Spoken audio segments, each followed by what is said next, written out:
இந்த காட்சியை பாருங்கள். இந்த சாலையிலே கால்வாய் போடப்பட்டதாக சொல்லியிருக்கிறார்கள். கால்வாய் போடப்பட்டதற்கான அறிகுறியே இல்லாமல் இந்த கால்வாய் நீங்கள் பாருங்கள். இதுல எங்க இருக்கிறது கால்வாய் என்று பாருங்கள். இங்கு கால்வாய் போட்டிருக்கிறோம் என லட்சக்கணக்கிலே பணத்தை எழுதி வாங்கி இருக்கிறார்கள். மனோகரன், நீங்கள் நேரில் பார்த்தபோது அங்க என்ன காட்சி இருந்தது அப்படியே பதிவு செய்யுங்க நம்ம நேயர்களுக்காக. சண்முக சுந்தரம், அதாவது அந்த கொக்கிலமேடு பகுதியில் பார்த்தோம்னா, அதாவது 15 வருடத்துக்கு முன்னாடி போடப்பட்ட சாலை தான் இப்போ நம்ம பார்த்து கொண்டிருக்கிறோம். அதே போல் அந்த பகுதியில் எந்த ஒரு மின்விளக்கும் தற்போது வரை அமைக்கப்படவில்லை. அதே போல் அடிப்படை வசதிகளான குழாய் அது போன்ற எந்த ஒரு அடிப்படை வசதிகளும் அங்கே செய்து தரப்படவில்லை. இதனால் அப்பகுதி மக்களும் மிகுந்த கொந்தளிப்போடு இருக்கிறார்கள்.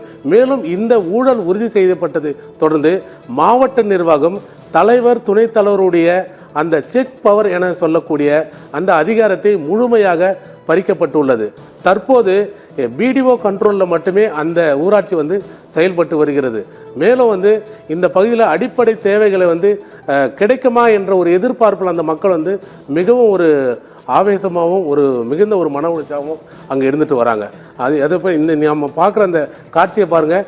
15 வருஷத்துக்கு முன்னாடி போடப்பட்ட சாலை, இது வரைக்கும் அந்த அடிப்படை தேவையான இந்த சாலை சீரமைக்கப்படவில்லை.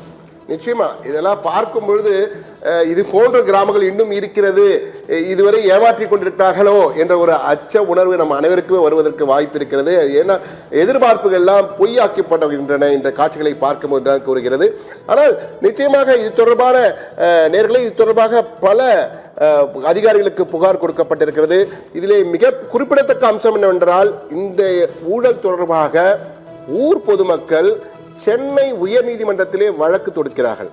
வழக்கை விசாரித்த நீதிபதி இது தொடர்பாக இதற்கு பிரைமா ஃபேசி இருக்கிறது என்று கூறியிருக்கிறார். அதாவது முகாந்திரம் இருக்கிறது, எனவே விசாரித்து முழுமையான விசாரணை நடத்தி நடவடிக்கை எடுக்க வேண்டும் என கூறியிருக்கிறார்கள். அதன் அடிப்படையில் தற்போது நடவடிக்கைகள் எடுக்கப்பட்டு வருகின்றன.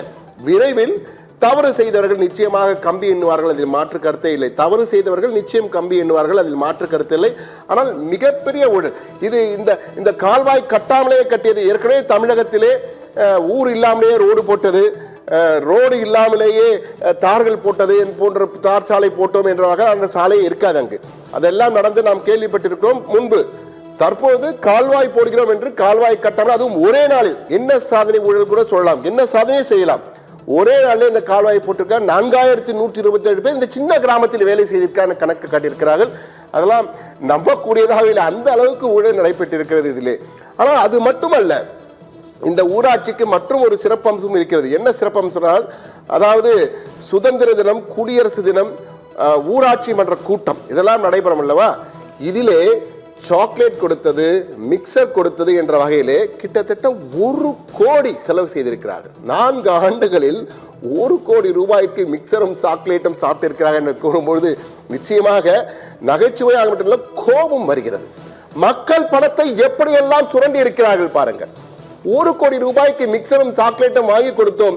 4 சுதந்திர ஆண்டுகள், 4 சுதந்திர தின, 4 குடியரசு தின விழா மற்றும் ஊராட்சி மன்ற கூட்டங்கள், ஒரு 20 கூட்டங்கள் என்றே வைத்துக் கொண்டாலும் கூட ஒரு 30 கூட்டங்களுக்கு 1 கோடி ரூபாய் செலவு என்றால் எங்கு போய் சொல்வது? இதை எப்படி எல்லாம் கொள்ளை அடிக்கிறார்கள் என்பதற்கு இதெல்லாம் சாதாரண உதாரணங்கள்ல மனதை வேதனையாக்கக்கூடிய, ரணமாக்கக்கூடிய உதாரணங்கள். நிச்சயமாக இந்த தவறு செய்தோர் கேள்வி கேட்கப்படுவார்கள், கேள்வி கேட்க ஆரம்பித்திருக்கிறோம். நிச்சயம் இது அடுத்தடுத்த நிலையிலே கொண்டு செல்லப்படும் என்பதில் மாற்று கருத்தில்லை.